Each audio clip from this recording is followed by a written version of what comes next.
गोटे खुशी एवं अत्यंत आनंदर दिन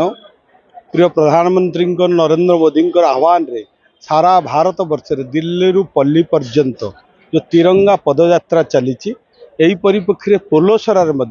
आबाल वृद्ध वनिता जाति वर्ण धर्म निर्विशेष आज हजार हजार संख्यार जनसाधारण महिला माने युवक माने कॉलेजर छात्र छात्री माने एवं विभिन्न संगठनर जो माने प्रमुख अछंती एनएससी ब्लॉक समस्त मिलित भाव रे ये जो आमर तिरंगा जान तिरंगा मान तिरंगा शान तिरंगा से तिरंगार मान रखा टेक रखा एवं ये तिरंगा जो बलिदान जो माने कि ये तिरंगा आमको प्रदान करने से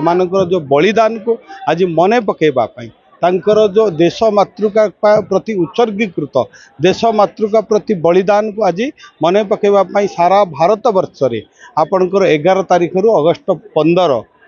11 रु 15 पर्यंत हर घर तिरंगा जो रैली करा जाउची पदयात्रा करा जाउची एवं लोक मानक भितर देश मातृका देश प्रेमर जो उद्बुद्ध होगापाई देश प्रेम लोक समस्त भितर जागृत होगापाई देश प्रति समस्त त्याग बलिदान